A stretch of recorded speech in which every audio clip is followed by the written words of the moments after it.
السلام علیکم dear listeners, کیسے ہیں آپ سب؟ امید ہے آپ سب خیریت سے ہوں گے اور میں بھی بالکل خیریت سے ہوں۔ جی بالکل، آپ سب جو ہے وہ بھروسہ رکھیے، آپ کے لیے بہت ہی اچھا ناول لے کر آؤں گی۔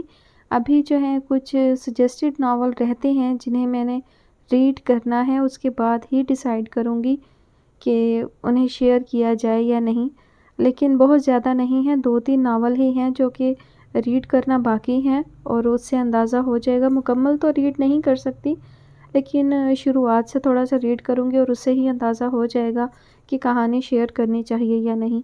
بالکل بھروسہ رکھیے، آپ کے لیے اچھا کانٹینٹ لانا ہی میرا مقصد ہے، تو اسی لیے میں تھوڑا سا ٹائم بھی لیتی ہوں۔ فی الحال شارٹ سٹوریز جو ہے میں شیئر کر رہی ہوں اور کوشش کر رہی ہوں کہ اچھی کہانیاں ہی ہوں اور بامقصد کہانیاں ہوں، جس سے کچھ اچھا میسج ملے، جس سے کچھ اچھا سیکھنے کو ملے۔ اور مجھے لگتا ہے کہ میں نے ابھی تک جو 2-3 شارٹ سٹوریز شیئر کی ہیں تو ان میں اچھا میسج ہی دیا گیا ہے، اچھی باتیں ہی سکھائی گئی ہیں۔ خیر بڑھتے ہیں ہم اپنی کہانی کی جانب، کہانی جس کا نام ہے سن اے سجنی، اور اس کی مصنفہ ہیں میمونہ خورشید علی۔ Last episode. ہائے ہائے آذر، تیری بھی کیا زندگی ہے، ہمیشہ گھر کے اچھے اچھے کام تو کرتا ہے مگر کوئی تیری پیٹھ پہ تھپکی دینے والا نہیں۔ لوگوں نے بی اے تو کر لیا، سمجھتے ہیں مار کا مار لیا۔ اتنے دن سے پورچ کی ٹیوب لائٹ خراب تھی، وہ میں نے درست کی۔ تینوں گھروں کا ایک ہی لان ہے اور اس لان میں واحد فوارہ ہے جو کہ دادا مرحوم نے کسی انگریز سے خریدا تھا، مگر کون ہے قدر کرنے والا۔ عرصہ ہوا وہ فوارہ چڑیوں کے بچوں کی پرورش کر رہا تھا، اسے بھی میں نے ہی صاف کیا، چلایا تو لان کی قسمت جاگ گئی۔ مگر تیری قسمت میں آذر ہمیشہ ہی لان تان ہے، نہیں کرنے والا کوئی تیری قدر۔ ارے ارے آذر بھائی، آپ اتنا نراش کیوں ہو رہے ہیں؟ ہم جو ہیں آپ کی قدر کرنے والے۔ منال نے آذر کے ساتھ دلی ہمدردی کا اظہار کیا تو آذر تڑپ اٹھا۔ جاؤ جاؤ جھوٹی لڑکی، میں تم سے نہیں بول رہا۔ 4 روز سے میں مسلسل بیمار پڑا تھا، جھوٹے منہ سے بھی آ کر تم نے میری عیادت نہیں کی۔ آذر بھائی، ہمیں کسی نے بتایا ہی نہیں۔ ادھر زرش کا بھی فاقے کر کر کے ذرا سا منہ نکل آیا تھا، ہیضہ میں مبتلا پڑی ہے۔ آئے ہائے، اس نے کیا کھا لیا تھا؟ منال کو تشویش لاحق ہوئی۔ ماہا جو کاؤچ پہ نیم دراز فیشن میگزین دیکھ رہی تھی، آذر نے اس کی طرف گھور کر دیکھا۔ لوگوں کی تو خود پڑھ پڑھ کر لنگڑے آم جیسی شکلیں نکل آتی ہیں، پھر دوسروں کو پھول کی طرح کھلا کیسے دیکھ سکتے ہیں؟ لے کر ڈائٹنگ کے مشوروں سے نواز دیا۔ ڈائٹنگ کرنے کی وجہ سے زرش کی بھوک دگنی بڑھ جاتی ہے، پھر کیا تھا، زائد کھانے کی وجہ سے ہیضہ میں مبتلا ہو گئی۔ آذر کی آخری بات پہ منال کی ہنسی چھوٹ گئی۔ اور آپ کو بخار کیوں چڑھا تھا؟ کیا پوچھتی ہو، تعویذ کھو گیا تھا میرا۔ آذر نے گریبان میں پڑا تعویذ تھپ تھپایا۔ پھر کیا تھا، نظر تو لگنی ہی تھی۔ اچھا تو یہ تعویذ نظر کا ہے؟ نہ صرف نظر بلکہ بلائے ارض و سماوات سے محفوظ رکھنے کا بھی توڑ ہے اس میں۔ اور یہ دیکھو، تعویذ اور بن کر آئے ہیں 2۔ آذر نے گریبان میں ہاتھ ڈال کر 2 مزید تعویذ دکھائے۔ ارے یہ کس کس چیز کے ہیں؟ ان میں سے ایک عمر درازی کا ہے اور ایک اس لیے کہ میری جلد شادی ہو جائے، اور اگر یہ تعویذ کامیاب نہ ہوئے تو ماہا نے پہلی بار مداخلت کی، تو میں ملا کی ایسی کی تیسی پھیر دوں گا۔ آذر نے اپنے عزائم کا اظہار کیا تو دونوں ہی کان پکڑنے لگیں۔ اچھا یہ بتاؤ، باقی گھر والے کہاں ہیں؟ مومانی جان کچن میں ہیں، سیبی اور زیبی ٹیوشن پڑھ رہے ہیں، مشرف بھائی کلب گئے ہوئے ہیں اور ماموں شاید نماز عشاء ادا کرنے کے لیے نکلے ہیں۔ آپ یہ بتائیں کیا کھائیں گے، کیا پئیں گے؟ ہاں یہ ہوئی نا بات، ایک جمبو سائز کپ تیز قسم کی کافی کا بنا لاؤ۔ ہیں؟ دونوں کو ہی حیرت کا جھٹکا لگا، لیکن اظہار کرنے میں منال نے پہل کی۔ آپ تو چائے بھی نہیں پیتے تھے، یہ کافی کب سے پینا شروع کی؟ ابھی کچھ ہی عرصہ سے۔ سنا ہے کافی یا چائے پینے سے رنگ سنولا جاتا ہے، سو آج کل میں اپنا رنگ سنولانے کی کوشش میں لگا ہوا ہوں۔ مگر وہ کیوں، لوگ تو نت نئی کریموں سے رنگ نکھارنے میں لگے رہتے ہیں، اور آپ؟ بھائی سنا ہے سانولے رنگ کے مردوں پہ لڑکیاں جلد مائل بے کرم ہو جاتی ہیں، سو میں نے سوچا آزما دیکھیں۔ آذر کا واضح اشارہ ماہا کی طرف تھا۔ غصے سے ماہا کا چہرہ سرخ پڑ گیا، یعنی اب یہ رقیق باتیں سر عام کرے گا؟ آذر نے جس قدر دھڑلے سے اپنی بات کا اظہار کیا تھا، ناممکن ہی تھا کہ منال نہ سمجھتی۔ اچھا تو گویا یہ بات ہے، اس کے لبوں پہ اپنے آپ شریر سا تبسم سج گیا۔ تبھی دانستہ کترا کر وہ کمرے سے باہر نکل گئی۔ ماہا پیاری بہنا، بس آخری بار سن جاؤ، پھر تنگ نہیں کروں گا۔ دیکھو خدا کے واسطے سخت مشکل میں ہوں، ارے اللہ کی بندی کچھ رحم کرو۔ ماہا کچن سے پاؤں پٹکتی ہوئی نکلی اور باتھ روم کے دروازے پر آ کر چلائی، اب کیا چاہیے؟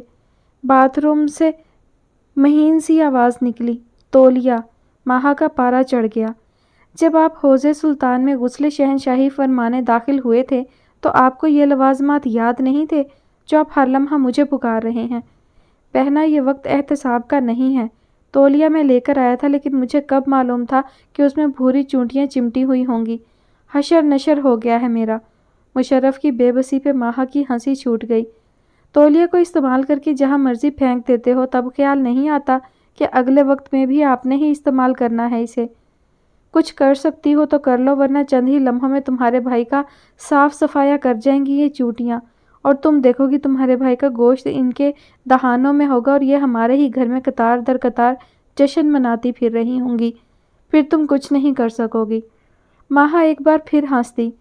بنا تولیے کی کیسے بھی سوکھیے نچڑیے، میں کچھ مدد نہیں کر سکتی۔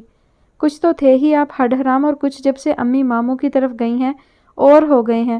میں تو سوچتی ہوں اگر پانی کے انتظام کی جدید سہولتیں نہ ہوتیں تو یقیناً آپ پانی کے لیے بھی باہر والوں کو ہی پکارتے، کیونکہ آپ کا یہ احسان ہی بہت ہوتا ہے کہ آپ اپنا پورا وجود لے کر اندر چلے جاتے ہیں۔ باہر چونکہ فوج نہیں ہے آپ کا حکم بجا لانے کے لیے، اس لیے مجھے بار بار ڈسٹرب مت کیجیے گا، میں کچن میں جا رہی ہوں۔ ماہا، مشرف اندر سے دہاڑ رہا تھا۔ ماہا ہنستی ہوئی کچن میں چلی گئی، جبکہ منال کو مشرف کی نادیدہ حالت پر ہنسی کے ساتھ ترس بھی آنے لگا۔ وہ نہا کر نکلا تو سخت خفا تھا۔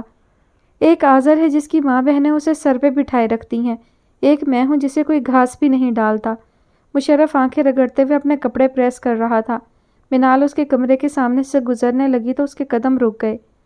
اس کی جگہ اگر دائم ہوتا تو تولیہ دینے سے انکار پہ ہی غضبناک صورتحال پیدا ہو چکی ہوتی، جبکہ اگر وہ چاہے تو زبردستی غصے سے، روب سے بہن سے اپنے کام کرا سکتا ہے۔ بڑا بھی ہے اور خود مختار بھی، پھر بھی کتنا ادب اور لحاظ ہے اس کی طبیعت میں، اور ایک دائم ہے جو یہ سمجھتا ہے اگر وہ اٹھ کر پانی بھی پی لے گا تو اس کی حیثیت میں فرق آ جائے گا۔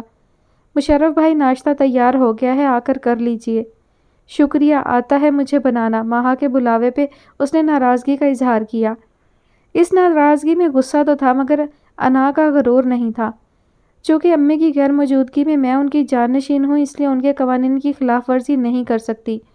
ناشتہ سے انکار کرتے وقت ذہن نشین کر لیجئے گا، امی کا دوسرا قانون یہ ہے کہ مرد حضرات کو کچن میں کام کرنے کی اجازت نہیں ہے۔ ماہا اس کی ناراضگی سے ہز اٹھا رہی تھی۔ وہ ہنوز غصے میں تھا۔ لائیے مشرف بھائی، میں کر دیتی ہوں آپ کے کپڑے پریس، آپ جا کر ناشتہ کر لیجئے۔ شکریہ، وہ جل کر بولا۔ آواز اتنی بلند تھی کہ ماہا بآسانی سن سکتی تھی۔ شاید تمہیں معلوم نہیں، امی جان کا تیسرا قانون بہت سخت ہے۔ وہ تیسرا قانون کیا ہے؟ منال کو تجسس ہوا۔ مہمان سے کام کرانے والے کو مہمان کے ہی سامنے ذلیل کیا جاتا ہے تاکہ اسے آئندہ کے لیے عبرت حاصل ہو جائے۔ جواب مشرف کے بجائے ماہا کی طرف سے آیا تھا۔ منال کو ہنسی آ گئی۔ مگر میں تو مہمان نہیں ہوں، وہ مشرف سے قمیض لینے کے لیے بڑھی۔ نہیں، رہنے دو، امی واقعی ناراض ہوں گی۔ مشرف نے منع کر دیا۔ اس نے نگاہ اٹھا کر دیکھا، وہ روٹھا روٹھا سا اپنے کام میں مگن تھا۔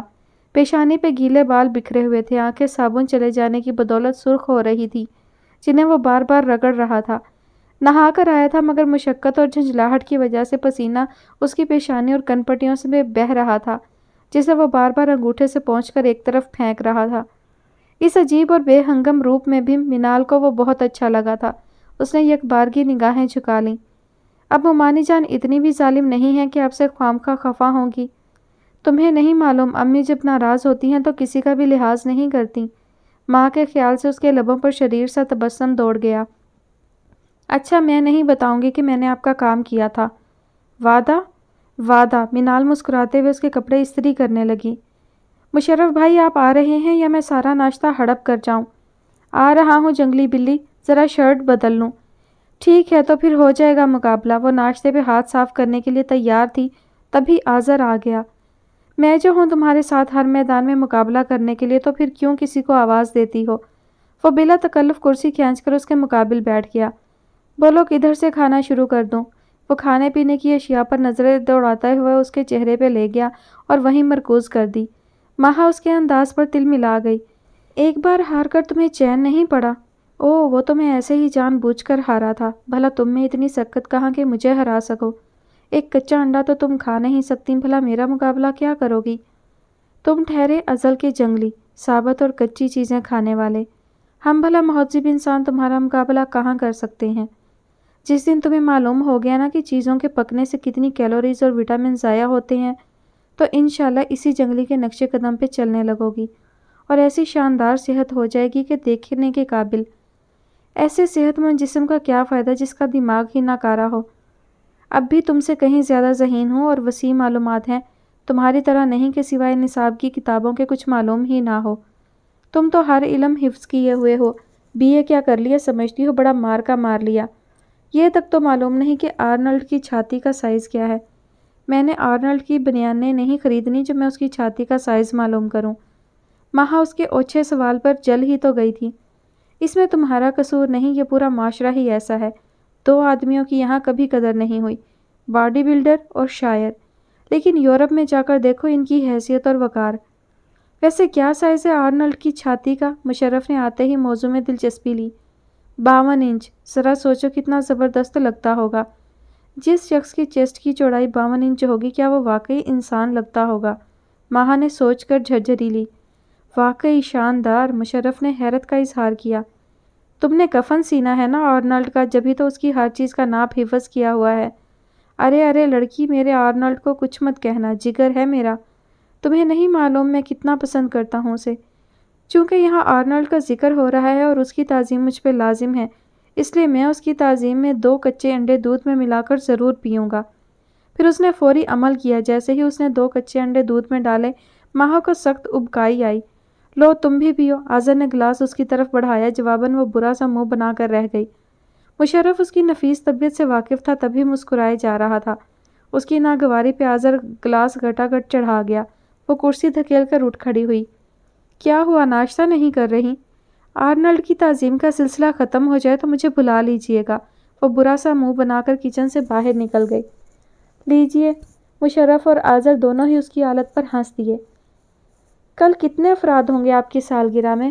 بس گھر والے ہی ہوں گے۔ لو بھائی، یہ کیا بات ہوئی؟ ڈاکٹر علی حسن بھی آئے ہوئے ہیں کچھ عرصہ کے لیے یہاں، انہیں بھی مدعو کر لیں گے۔ آذر اور عمیر کی بات چیت میں مشرف نے مداخلت کی۔ ڈاکٹر علی حسن کا نام بھی مت لینا میرے سامنے، بڑا گھنا آدمی ہے۔ سچ پوچھو تو مجھے ایک آنکھ نہیں بھاتا۔ ہر وہ شخص جو پڑھ لکھ گیا ہے انہیں وہ آدمی ایک آنکھ نہیں بھاتا، مگر تم تو مجھے دونوں آنکھوں سے بھاتی ہو۔ آذر نے یہ شوق سا جملہ اس قدر سرگوشیانہ انداز میں اس کی سماعتوں میں اونڈیلا تھا کہ اس کے پاس کھڑی صرف منال ہی سن سکی تھی۔ پھر تو اسے ایسا اچھو لگا کہ 2 گلاس پانی پی لینے کے بعد بھی اس کی کھانسی اور ہنسی دونوں ہی بند نہ ہوئیں۔ ماہا آذر پہ تو لال بھبوکا ہو رہی تھی، لیکن منال کی ہنسی بھی اسے تیش پہ تیش دلائی جا رہی تھی۔ چونکہ مشرف میز پہ کھڑا تھا اور اس کا منہ چھت کی طرف تھا، اس لیے یہ نظارہ دیکھ نہ سکا۔ اسی طرح سبھی افراد اس کے کمرے کی سجاوٹ میں لگے ہوئے تھے۔ سمجھ میں نہیں آتا کہ آپ ڈاکٹر علی حسن سے کیوں چڑھتے ہیں، حالانکہ ٹھیک ٹھاک آدمی ہیں۔ زریش کا منہ دیوار کی طرف تھا اور وہ رنگین پٹیوں سے ہیپی برتھ ڈے لکھ رہی تھی۔ میں بتاتی ہوں اس رکابت کی وجہ کیا ہے، ماہا سلگ کر بولی۔ یہ بات تو آپ لوگ جانتے ہیں کہ موصوف نے تعلیم کو ہمیشہ گھر جوائی کی سی اہمیت دی ہے۔ FA کے زمانے کی بات ہے، بورڈ کے سالانہ امتحان ہو رہے تھے۔ آتا جاتا تو کچھ خاص نہیں تھا، اوپر سے لڑا لیا عشق۔ عین امتحانوں کے دنوں میں محبوبہ نے تحفہ کی فرمائش کر ڈالی۔ موصوف کو پیسوں کی سخت ضرورت تھی اور کوئی بھی مدد کو تیار نہ تھا۔ ترکیب یہ آزمائی، تمام لڑکوں پہ دھاک بٹھا دی کہ میرے انکل بورڈ میں ہیں اور میں نے ان سے انگلش کا پیپر نکلوا لیا ہے۔ ڈوبتے کو تنکے کا سہارا، اندھا کیا چاہے 2 آنکھیں۔ پھر کیا تھا، لڑکوں میں کھلبلی مچ گئی۔ چند ہی لمحوں میں آدھا کالج مسٹر آذر سے پیپر مانگنے کے لیے آ پہنچا۔ 100 روپے میں محترم نے وہ جعلی خود ساختہ پیپر تمام لڑکوں کو فروخت کر دیے۔ ظاہر ہے وہ پیپر نقلی تھا۔ اگلے روز ایک سوال بھی اس میں سے نہیں آیا۔ تمام لڑکے مشتعل ہو کر مسٹر آذر کی تلاش میں گھر تک آ گئے۔ علی حسن بھی اس وقت گھر میں موجود تھے۔ آذر صاحب نے یہ کہہ کر جان چھڑائی کہ پیپر تو میں نے آپ لوگوں کو اصلی ہی دیا تھا، لیکن بورڈ والوں کو اچانک ہی نہ جانے کیسے پتہ لگ گیا کہ پیپر لیک آؤٹ ہو چکا ہے۔ اسی شک کی بنیاد پہ انہوں نے فوری طور پر پورا پیپر چینج کر دیا۔ اب اس میں بتائیے بھلا میرا کیا قصور؟ لڑکے تو بکتے جھکتے چلے گئے۔ اسی کالج میں 2 کلاس سینئر ہونے کی وجہ سے علی حسن کو معلوم تھا کہ اس نے یہ حرکت پہلی بار نہیں کی بلکہ کئی بار کر چکا ہے۔ تبھی تایا جان کو یہ بات بتا دی۔ بیچارے کا دھندا پانی ختم ہو گیا، تب سے رقابت کا یہ سلسلہ جاری ہے۔ توبہ اظہر بھائی، آپ کا دماغ تھا یا شیطان کا گھر؟ کہاں سے آتے تھے ایسے ایسے آئیڈیاز آپ کے پاس؟ اسکول کے زمانے میں اللہ بخش استاد کہا کرتا تھا، ایسے کھیل ہمارے ساتھ۔ تبھی یہ بھی ہوشیار ہو گیا۔ مشرف کی اطلاع پہ منال واقعی حیرت میں مبتلا ہو گئی، جبکہ مشرف اور اظہر اپنی خوبیوں پر نازا و متبسم نظر آ رہے تھے۔ سبھی لوگ تقریباً آ چکے تھے۔ فروا نے ہمیشہ کی طرح پاکستانی ہونے کی روایت برقرار رکھی تھی اور ابھی تک نہیں پہنچی تھی۔ اظہر بے چین سا اندر باہر اس کے انتظار میں پھر رہا تھا۔ بھئی اظہر، یہ بات سمجھ میں نہیں آتی کہ تم اپنا جنم دن سال میں 2 مرتبہ کیوں مناتے ہو؟ علی حسن نے خوشگوار انداز میں پوچھا۔ اس لیے تاکہ میرے والدین کو میری عمر کا اندازہ ہو جائے اور میرے سر پر صحرا سجانے کے بارے میں سنجیدگی سے غور کریں۔ ہم تو کب کے سنجیدہ ہیں، بشرط یہ کہ تم بھی سنجیدہ ہو، شینا نے اپنے بیٹے کے منہ میں بسکٹ ڈالتے ہوئے کہا۔ تو پھر دیر کس بات کی ہے؟ موصوف اپنی پسند کی لڑکی سے شادی کرنا چاہتے ہیں۔ تو پھر؟ علی حسن نے براہ راست اظہر کی طرف دیکھا۔ ابھی تک فیصلہ نہیں کر پایا کہ شہر میں میری ناپسندیدہ لڑکی کون سی ہے؟ بھائی خوب، علی حسن کے ساتھ وقاص بھائی بھی دل کھول کر ہنسے تھے۔ یعنی کہ آپ کو شہر کی ساری ہی حسینائیں پسند ہیں؟ مجبور ہوں، اللہ ایسا ذوق نظر ہر کسی کو عطا نہ کرے۔ اظہر کی حالت بے بسی پر کھلا قہقہا لگانے کے بعد وقاص سنجیدگی سے کہنے لگا، ویسے یہ اختیار والدین کو اپنے پاس ہی رکھنا چاہیے۔ اس سے پہلے کہ کوئی اور متفق ہوتا، اظہر نے درمیان میں ہی ٹانگ اڑا دی، ہر کسی کی مٹی پھر آپ کی طرح نہیں سنور جاتی۔ تو گویا آپ کے خیال سے ہم ایسے ویسے ہیں؟ ایسے تھے یا ویسے، مگر جیسے کہ جیسے ہی ہیں۔ اظہر نے وقاص کے دبلے پن پہ نہایت فراخ دلی سے چوٹ کی۔ لگتا ہے اب تم ہمیں فنکشن سے پہلے ہی بھگا دو گے۔ شینا وقاص سے زیادہ برا مان گئی تھی۔ ارے نہیں نہیں، میں تو یوں ہی مذاق کر رہا تھا۔ یہ یوں ہی مذاق کرنا کیا ہوتا ہے؟ ابو پیچھے سے آ گئے، ان کے تیور اتنے خطرناک تھے کہ اظہر گڑبڑا گیا۔ تمہیں شرم نہیں آتی بہنوئی کے ساتھ ایسا مذاق کرتے ہوئے؟ تو پھر کیسا مذاق کروں؟ بکو نہیں، جب سے جم خانہ جانے لگا ہے خود کو بڑا سمارٹ سمجھتا ہے، آرنلڈ کا بچہ نہ ہو تو۔ انہوں نے سختی سے گھرکا تو وہ کان دبا کر نکل لیا۔ جاتے جاتے چپکے سے کہہ گیا، ابو بھی بڑے چالاک ہیں، باتوں باتوں میں خود کو آرنلڈ کہہ گئے، تو گویا میں ہی نہیں ابو بھی متاثر ہیں اس سے۔ خدا جانے یہ آرنلڈ کیا بلا ہے، جب دیکھو اسی کا ذکر۔ امی کسی کام کی وجہ سے ادھر آئی تھیں، نام سن کر بڑبڑانے لگی۔ اظہر کمرے سے باہر نکلا تو فروا کی سواری باد بہاری کی تشریف آوری پہ کورنچ بجا لایا۔ مل گئی فرصت آپ کو آنے کی؟ تو کیا کیک کٹ گیا؟ بھلا آپ کی غیر موجودگی میں اللہ اکبر کر سکتا ہوں؟ مجھے معلوم تھا، فروا بشاشت سے مسکرائیں۔ ویسے یہ دیر کس وجہ سے ہوئی تھی؟ اس سے قبل فروا من گھڑت بے تکا جواز گھڑتی زرش درمیان میں کود پڑی۔ آپ کو معلوم تو ہے اظہر بھائی، پھر پوچھنے کا مقصد؟ زرش کا موڈ فروا کی وجہ سے سخت آف تھا۔ فروا کا چہرہ پھیکا پڑ گیا۔ کیا مقصد؟ اظہر کچھ سمجھا کچھ نہیں سمجھا۔ یہی کہ ہمیشہ کی طرح فراز بھائی کو اپنی اہمیت منوانے کا موقع مل گیا ہوگا۔ وہ ناراضگیاں جو عام دنوں میں انہیں ہم سے یا فروا آپا سے ہوتی ہیں، ان ناراضگیوں کی معافی تلافی وہ اس دن پہ اٹھا رکھتے ہیں جب فروا آپا کے میکے میں کوئی تقریب ہوتی ہے۔ آج بھی یوم حساب کا سا عالم ہوگا، تبھی دیر ہوئی ہے، زرش نے کٹیلے سے انداز میں کہا اور پلیٹیں چمچ اٹھا کر وہاں سے چلی گئی۔ اظہر کے سامنے فراز کا کردار کھل کر آ جانا فروا کو بڑا برا لگ رہا تھا۔ اظہر نہ جانے کس دھیان میں تھا یا دانستہ اس بات کی باریکی میں نہیں الجھا اور زیبو کو کھلاتا ہوا وہاں سے چلا گیا۔ زرش کا رویہ کچھ زیادہ ہی خراب ہوتا جا رہا ہے۔ یہ سب آپ ہی کی باتوں کا نتیجہ ہے، ماہا برآمدے میں لگے واش بیسن پہ ہاتھ دھوتے ہوئے کہہ رہی تھی۔ نہ آپ اپنے نجی معاملات اتنی باریک بینی سے گھر والوں سے ڈسکس کریں اور نہ یہ نوبت آئے۔ ہر بیٹی اپنی ماں سے اپنا دکھ سکھ کہتی ہے، فروا نے ماہا سے اختلاف کیا، مگر اس بیٹی کو ماں سے دکھ سکھ کہتے ہوئے اس گھر میں موجود دوسری بیٹیوں پہ بھی توجہ رکھنی چاہیے۔ اگر وہ سن لیتی ہیں تو اس کا مطلب یہ تو نہیں کہ وہ نفرت کا اظہار کھلم کھلا کرنے لگیں، حالانکہ فراز میں اور مجھ میں ایسی ناچاکی بھی نہیں ہے۔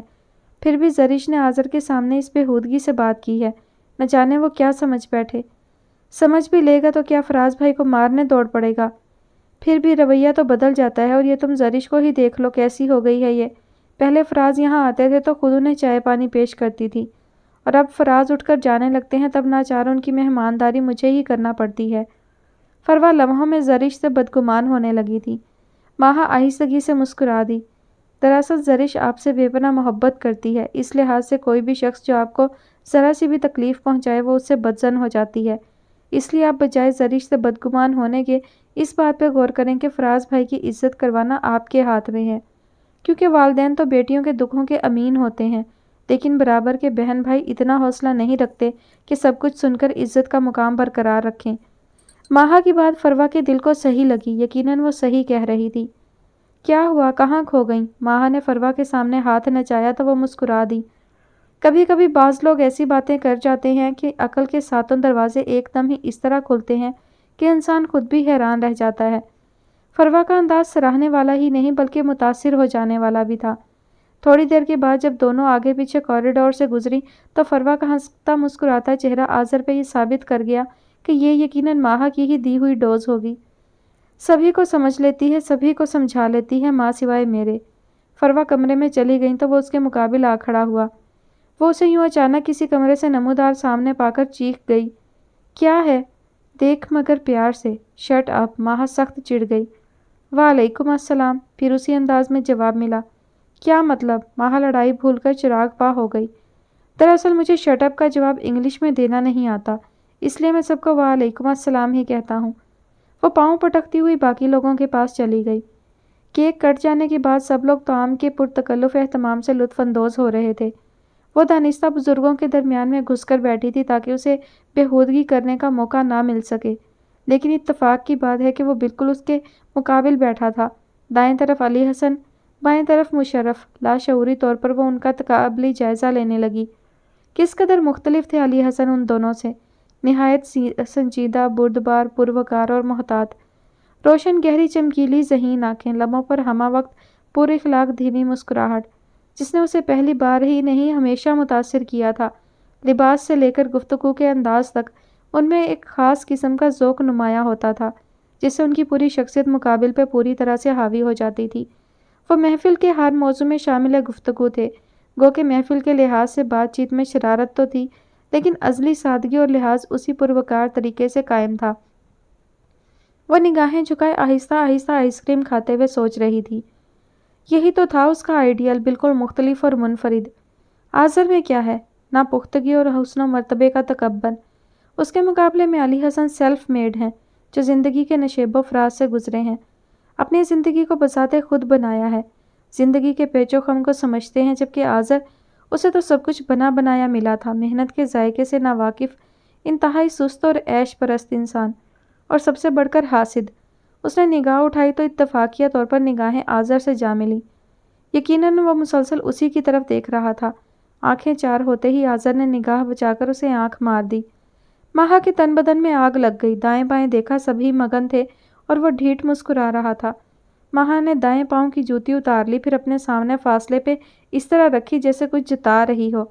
آذر کو اس کی یہ دھمکی بڑی دل آویز لگی۔ وہ ہنستا ہوا وہاں سے اٹھ گیا۔ علی حسن ہاتھ دھونے کی غرض سے باہر آئے تو منال پہلے سے ہی واش بیسن پر کھڑی ہاتھ دھو رہی تھی، ساتھ ساتھ زیبو کو بھی ڈانٹ رہی تھی، جس نے نہ صرف خود پہ آئس کریم گرا لی تھی بلکہ اس کے سوٹ کا بھی اچھا خاصا ستیہ ناش کر دیا تھا۔ آسمانی نفیس کامدار کرتا شلوار میں ہم رنگ دوپٹہ شانوں پر پھیلائے وہ ہمیشہ کی طرح معصوم، سادہ اور کنفیوز سی لگ رہی تھی۔ وہ آہستہ آہستہ چلتے ہوئے واش بیسن کے قریب آ گئے۔ Excuse me. منال نے چہرہ اٹھا کر علی حسن کی طرف دیکھا۔ وہ ہاتھ دھو رہے تھے۔ دیوار گیر آئینے میں عقب سے وہ انہیں نظر آ رہی تھی۔ اس کے کرتے کے دامن پر جا بجا آئس کریم کے چھینٹے پڑے تھے جنہیں وہ جھنجھلاتے ہوئے ٹیشو پیپر کی مدد سے صاف کر رہی تھی۔ جھکنے کی وجہ سے اس کے موٹے بالوں کی چوٹی جھول کر سامنے آ گئی تھی۔ چہرے پر بالوں کی لٹیں بکھری تھیں۔ چہرے کے خطوط کو خفگی اور سنجیدگی نے مزید دلکش اور تیکھا کر دیا تھا۔ زیبو شارٹ کٹ طریقے سے اپنے کپڑے صاف کرنا چاہ رہا تھا۔ تولیہ اٹھا کر اپنے کپڑوں پہ رگڑنے لگا۔ زیبو کے بچے، وہ جھنجھلا کر اس کی طرف لپکی۔ وہ تولیہ پھینک کر اندر بھاگ گیا۔ وہ ہاتھ دھو کر مڑے تو وہ کھسیا کر بولی، اب آپ اس تولیہ کو استعمال نہیں کر سکتے۔ کوئی بات نہیں۔ انہوں نے ہاتھ جھٹک کر جیب سے رومال نکالا اور ہاتھ صاف کرنے لگے۔ آپ چاہیں تو آپ بھی اسے استعمال کر سکتی ہیں۔ انہوں نے مسکرا کر رومال پیش کیا۔ ارے نہیں، وہ ہنس پڑی، میرا تو کپڑے بدلے بنا گزارا ہی نہیں ہے۔